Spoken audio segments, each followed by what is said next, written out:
Well, good afternoon, everybody. It's a dog with you on a beautiful Monday, May the 7th, 2018. Welcome to our show today. And today we're going to talk about myself and Jimmy Senegropi. We're going to talk about, could we have another Triple Crown winner? Justified, looks like it's justified that you consider it. LeBron James, how good is that kid? Yankees, they were getting laughed at by the Red Sox fans. Not so fast. And a whole lot more here on a Monday. And then I'll have a comment at the end of the show on our 52nd wedding anniversary. My wife is my rock. Welcome to Weber This Week.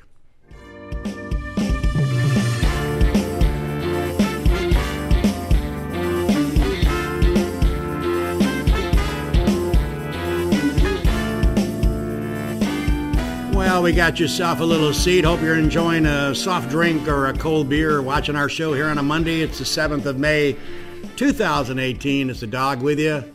Thanks for coming alongside. We got a lot to talk about today in the world of sports. By the way, just so you know, a couple updating as far as guests coming into the program.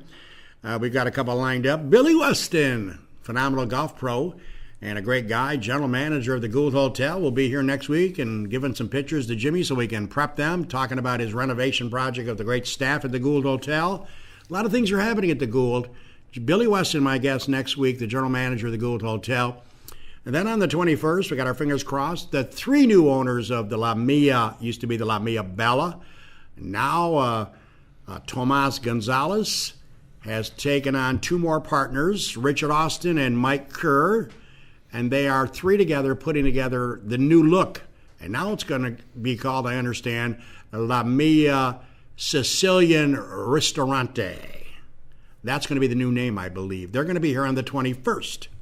And then, of course, the following week, I believe, is Memorial Day, so I don't think we'll be here doing a show. But it's great to have you alongside. And, Jimmy, trust you're having a good day. The weather is turning. I know you should be congratulated on your golf team. You pulled out a win with Jason Day, and I'm sure that just tickles your fancy. And I'm sure you want that to continue with the Big Players Championship starting off at Thursday at TPC, which, of course, as you know, customarily a very tough test, especially if the wind blows. Yeah, and it's the last year that the players will be in May. It'll move back to March. The PGA Tour revamping their whole schedule, and I think it'll be better in March only because the winds will howl. The weather's going to be nice this weekend, so I'm going to be out playing golf or doing yard work. Right. Where in March, I'll sit. You can sit there and watch the whole thing. Right. So I'll be glad it's back to March, but it's a fun tournament and a fun course, and I think Jason Day's got to be one of the favorites. Yes, he didn't does. even play very well Sunday, and he still pulled out the win. And, of course, I would be remiss that I'm a silent partner with Dennis Coggins in your club, as you know, and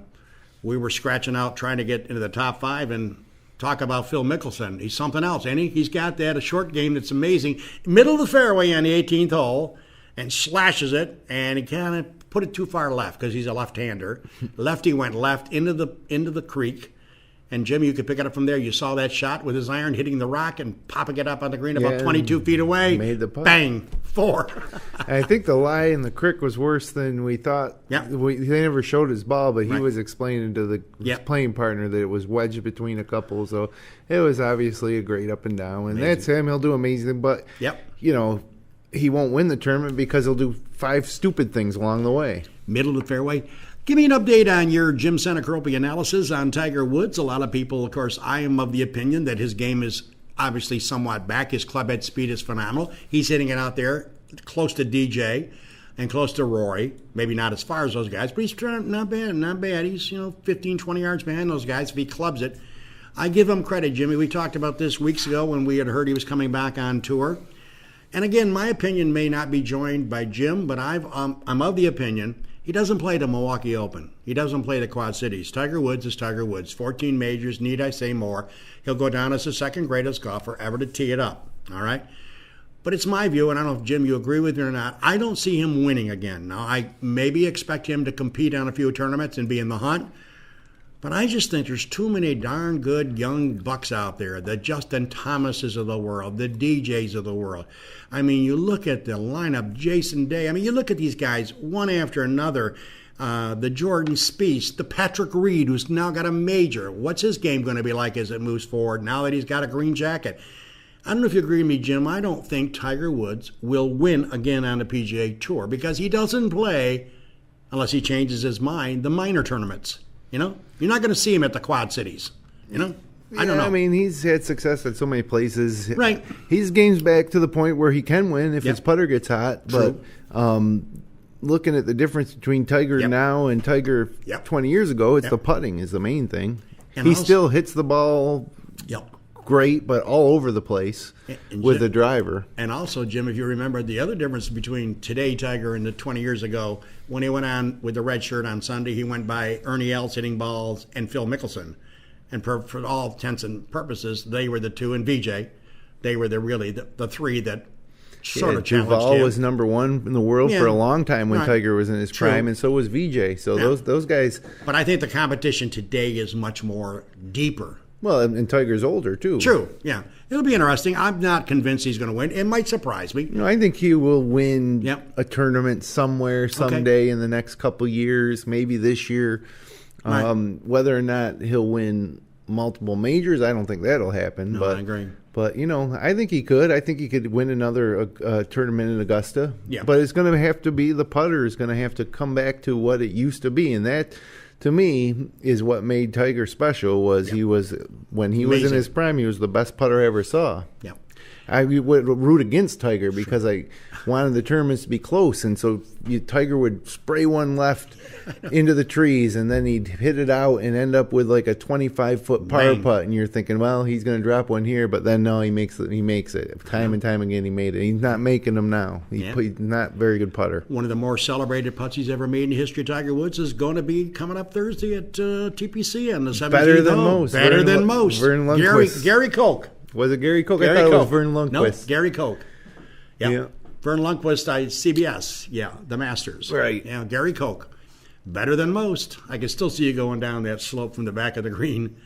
Well, you got some pictures to flip up, Jimmy. We can talk about some topics, too, as Jimmy will flip up some pictures that get me involved in venting on certain topics. And I just, get myself, keyed up coming into the show when I work with Jimmy on this. There's a lot of topics that kind of catch my eye, and I asked Jim to maybe find some pictures that we could maybe go into some of these areas. What do you want to talk about? I don't know. Let's talk about Justify. You got that up there? I got LeBron. LeBron. Let's talk about LeBron.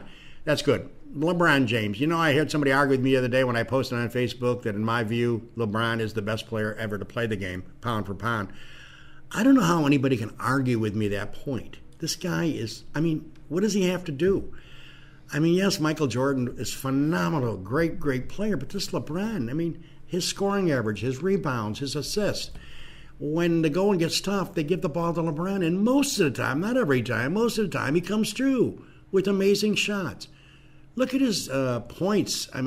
He takes a lot of shots, but look at some of the uncanny shots that he's been making lately. I don't know, Jim. I don't know if you agree with me or not on LeBron James, but my God, it's hard to argue that guy cannot or is not presently the best player I've ever seen in the world. And I'm 73, so I got you by a bunch of years. What's your view on LeBron? This guy is, a lot of people don't like him. They think he's stuck on himself. Well, if I was as good as LeBron and as rich as him, I'd probably be stuck on myself too. But what's your view, Jimmy, on LeBron? Amazing athlete. Yeah, amazing. I think he's the best player to ever play. I don't think he's the most skilled player to ever play. I think Larry Bird and Michael Jordan were more skilled than LeBron is, or even better basketball IQ. But LeBron is physically superior to both those players. Amazing. LeBron was way physically superior to Larry Bird. Oh, yeah.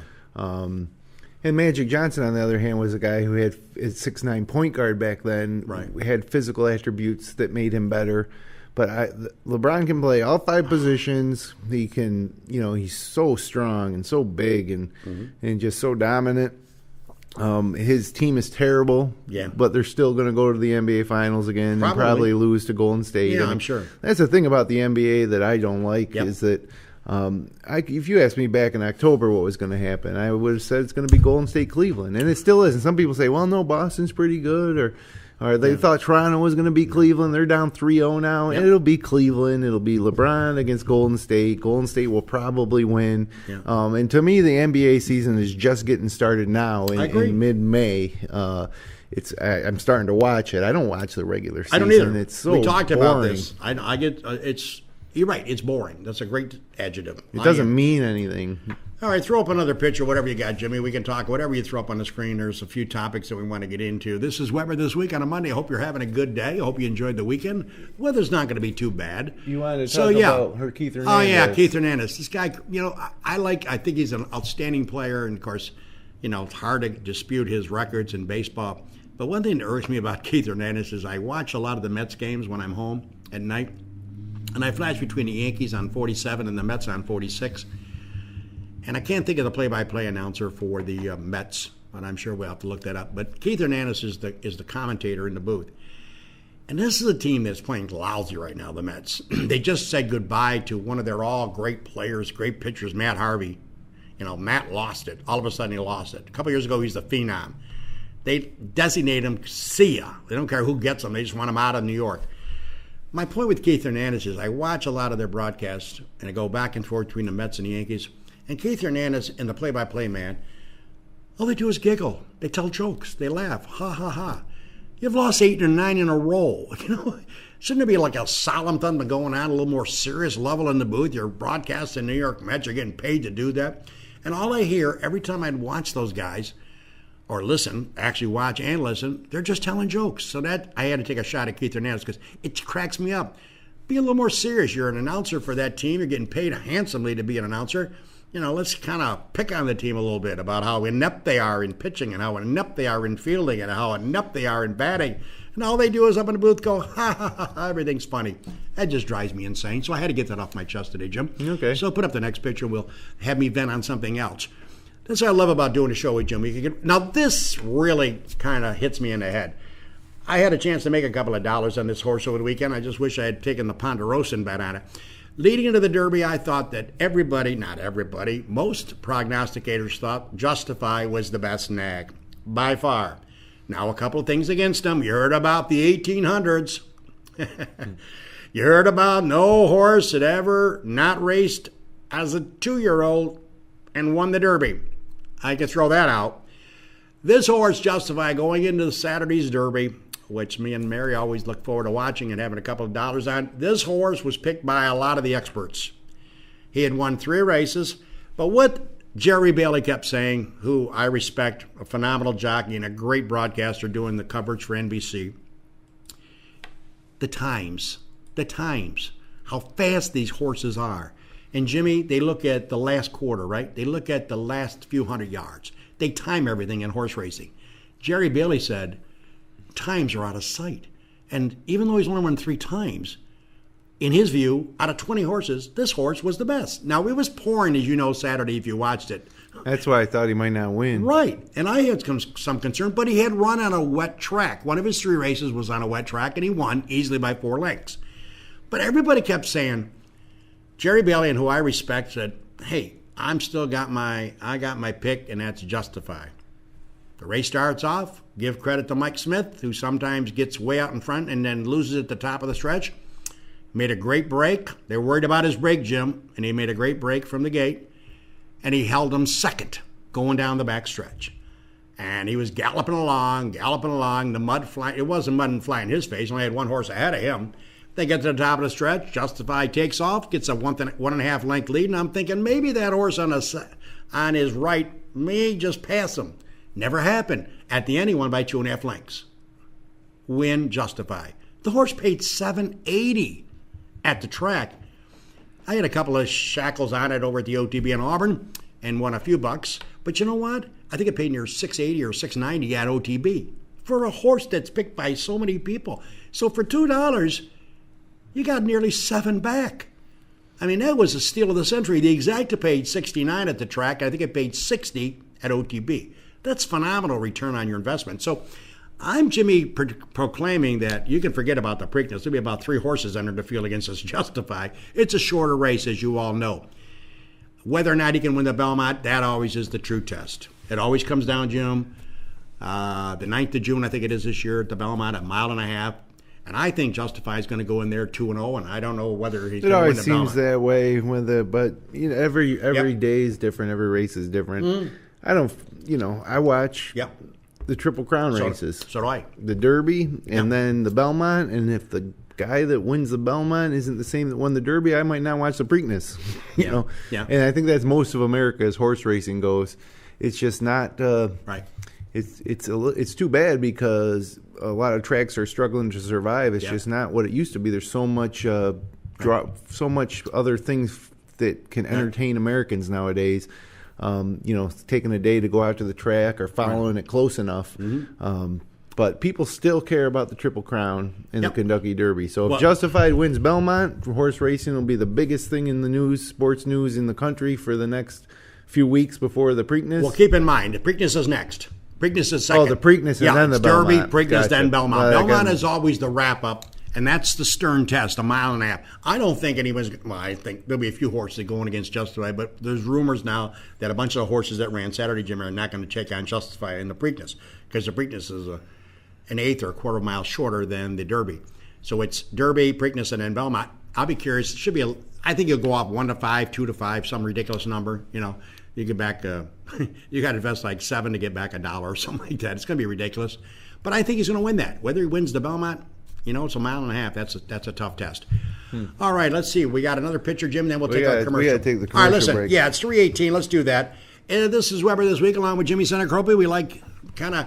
If you got some sports topic you want to email on, or Jim, let's talk about it. And you got some concerns about our comments, let me know. I'd love to hear from you. All right, this is Weber This Week. Let's take our great break.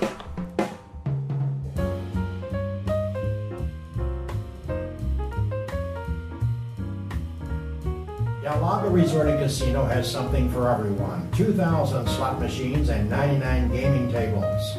The Vine, featuring top national music and comedy acts. The dining options. The Great Portico by Fabio Viviani, the Farmers Market Buffet, the Social Cafe and Bar, and the 14,000 square foot European-style spa. Del Lago offers massages, body treatments, and facials, plus a full-service salon. Visit DelLagoResort.com for more information. Cayuga Lake National Bank. Visit Bill Ryan and his team for all of your banking needs. Offices in Union Springs and Aurora, a fine sponsor of this show for over 30 years. DA Liquor on Britt Street in Seneca Falls. Amy Padula and her team will find the right spirit for you every time. When you stop in, tell Amy the dog sent you.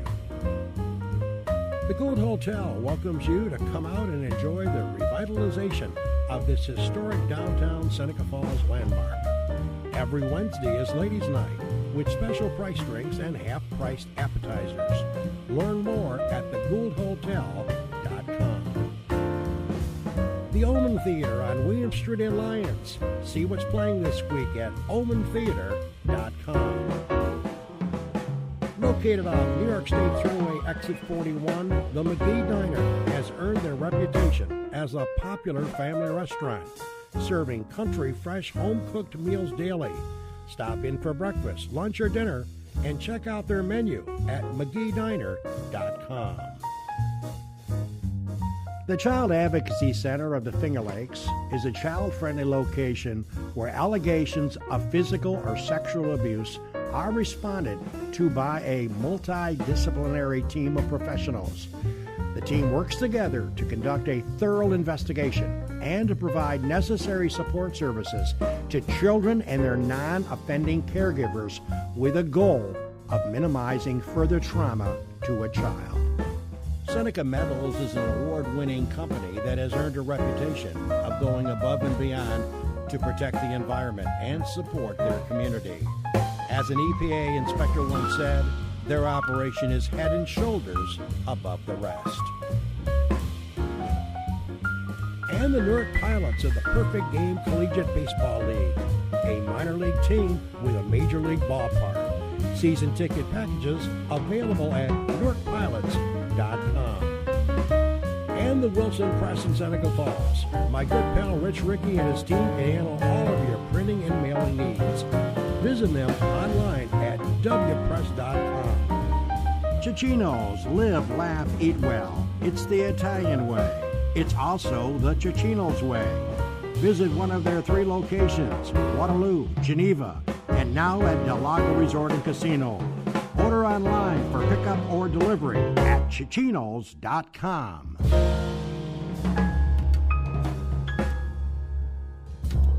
Welcome back, everybody. It's a Dog with you on the money, along with Jim Senecropi for Weber this week. You know, we just run our roll of sponsors, and I know I say this a lot on the air, and I want to continue to tell people that I really appreciate all the great support I've had over the years. Many of these sponsors were back in the radio days. Some of these people have been with me for 35 years. It's pretty scary. Padula's and Cayuga Lake National Bank to name two. So it's been very heartwarming to have great sponsors that continue to support my program. So I want to say thank you to all the great sponsors. And I don't say it enough, and we'll continue to try to say that very often here on this show. Because without sponsors, it's hard to do a show. By the way, folks. Hey, speaking of 35 years, 52 years, congratulations to you and Mary for 52 years of marriage. 52. Well, yeah, it's hard to believe. I was, I think we should comment on that right now, because then I'll end with a comment on the Yankees Red Sox. But you know what? Mary, Jimmy, and a lot of people know her. She's the lady that keeps it together, I guess. I'm not sure where I'd be today without her. We had 52 years of marriage, but if you look back in our history, we started dating and got engaged. I'm going to say probably 54 total that I knew Mary Palermo from way back when in Geneva. Yeah, you got lucky. I don't know, you'd be screwed without her. Oh, tell me about it. I know. Everybody says that. And I must admit, when I put something on stupid dress-wise, she corrects it. When I make some stupid decisions, she reminds me of how stupid they are. And she sent a beautiful card, by the way. I wish I'd brought it to read it to you. It was a great card. She, she hates my driving, too. She drives her nuts when I drive. She just can't stand the way I drive a car. My bottom line is, I've been blessed to have her, and she's a good woman. We have somehow made it through this many years. I guess there's not going to be any changing at this level of our relationship. We're looking forward to having a nice dinner tonight to celebrate our anniversary. But, one thing I got to say about Mary, she's good to her friends, and she's obviously good to me, but she's also a great mom, and I think my daughter Sam would agree with that. And she's a great grandmother. And Izzy, who, by the way, can't believe it, another year, and got birthdays at the end of May, 31st.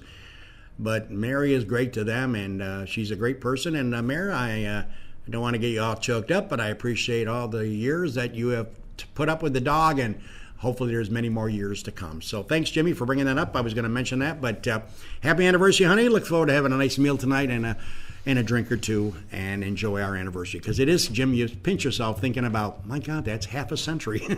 Yeah. 52 years. That's a long time. So anyways, happy anniversary, honey. I'll see you in a bit. All right, let's switch the topics. We'll end our discussion today on the Weber Show talking about a topic that is dear to a lot of my friends. I work at Del Lago, as you probably already know, part-time at the promotions area, and I love doing that. I see a lot of people come up with Red Sox hats on. I see a lot of people come up to the desk with Yankee hats on. And I know some of the Yankee fans, or the Red Sox fans, including Brad Jones, they were mouthing off early on when the Yankees were 9-9, and they were stumbling, bumbling, fumbling, as Chris Berman would say. And the Red Sox had an 8-game lead on the Yankees. Well, I'm reminded by a person who does NCAA football coverage for ESPN, not so fast. Lee Corso, not so fast. The Yankees, I think, have won 15 out of 16. An amazing win yesterday. They're down by 3 runs or 4 runs. They tie it up. Bottom of the ninth inning, 2 men on, and this rookie gets up and smashes a home run. Torres hits it out of the park, dead center. Dead center. They go ballistic. And the Yankees get ready for the Red Sox coming to town. That's our next series. So it's a long season. I remind people, and people remind me all the time, 162 games is a long, long season. You have your ups, you have your downs. And right now, the Yankees seem to have it. But you think about it, Jim. They don't even have Greg Bird. He's not in the lineup. And he's a hell of a player. Or remember when they signed Ellsbury? Yeah, and he's hurt. They don't want him to come back. No, they don't. No, they got to pay him. He's like, they got rid of A-Rod's contract. Now they got to get rid of Ellsbury's contract. Yep. But amazing. Yeah, the baseball is a long season. It is. And I will rarely sit down and watch a full baseball game. Postseason, of course. But I will have in the background the Mets or the Yankees. Right. And a few weeks ago it seemed like, the Red Sox are going to run away with it. Yanks are playing for the wild card. But now, I find myself turning on the Yankees game in the 6th, 7th inning just to see if they're going to pull it off. And they keep winning and winning and winning. And conversely, the Mets, who got off to a really hot start, now everybody's getting injured. DeGrom's on the DL. They sent Harvey back and gone to the minor leagues. So, but it is. I think when either one of those teams, but especially the Yankees, is up near the top of the AL or NL East, that it makes summer a little more exciting around here. I agree. And speaking of baseball, it won't be long before myself and Mary and the Lopez's will get out to good old Newark, Coburn Park, and watching some baseball out there. Season starts, I believe, in June. We're going to try to get Leslie and Bob to come on in a few weeks and talk about their upcoming season. It's always a great visit to Coburn Park. I enjoy it. We enjoy watching the game. And I especially enjoy the concession stand. Yeah, Auburn D-Days season starts too, and every single Auburn game is going to be streamed live on FL1 radio this year, home and away. You're going to be able to hear every single Auburn Double Days game. Excellent. Live. They're the Washington Nationals single A affiliate, and they're also going to we're going to help them with their live streaming video wise, but you have to subscribe to the Minor League Baseball Network to get that. But we haven't officially announced the partnership yet, but it's happening. Good. And they start in June, so only professional sports franchise in the Finger Lakes. That's awesome. And then along with Newark, you can go over to Geneva and check out the Red Wings. Exactly. That's the nice thing about the Perfect Game Collegiate Baseball League now, that Geneva and Newark, I mean, you can, if you're a Geneva fan, you can head up to Coburn and watch a game. If you're a Newark fan, you can head to Geneva and watch a game at McDonough Park. I agree. Just a reminder, folks, as we wrap up this show, it's good we're going to have many of these discussions, myself and Jimmy, kicking around various sports topics when we don't have a guest. We are going to still have guests. We just want to have probably a guest every week like we used to. But we'll have guests come on, and if you have interest in coming on the show, talking about your topic, whether it's a banquet, whether it's a charity event, whether it has to do with anything, let Jimmy know and send him an email, and we'll be more than glad to, contact one, right, Jim? Contact at fingerlakes1.com. Contact at fingerlakes1.com. If you'd like to come on and be a part of the dog show, we'd love to have you. So with that, we got a couple of, again, next week, my friend Billy Weston's in the house talking about the Gould Hotel, making major renovations. I've been down there checking out, and he's done a marvelous job, him and his team. So we look forward to talking to Billy Weston next week on Weber This Week. Again, ladies and gentlemen. One more thing before we go. We got a couple minutes still. Okay. Josh Durso, our news editor, shot a 64 at Silver Creek yesterday. That's the course record by one. He beat Mike Birdsell and Jeff Klein held the course record at Silver Creek for 65. Josh Durso 64. Shot 30-34 wow. for a 64. He bogeyed 15. He birdied 1, 2, 3, 8, and 9, 10, 12, and 16, and bogeyed 15. That's 7 under par, 64. That's the new course record at Silver Creek. Josh. And our own Josh Durso, our news editor. Well, that's great, Josh. Congratulations from the dog. Maybe he's spending too much time working on his golf game. And not enough in the news office. No, hey, that's Josh, not true. He does a great job. Hard. He does a great job. All right, Josh, congratulations. 64. I remember having a 64 at Silver Creek, and I was on about the 11th hole. 11th, 12th hole. Yeah, it was good. I think I finished with a 91, a couple of beers, and went home. It was fun. All right, folks, you enjoy yourself. Thanks for joining us here on The Dog Show. And again, happy anniversary to my wife, Mary, celebrating 52 years of marriage. Love you, honey.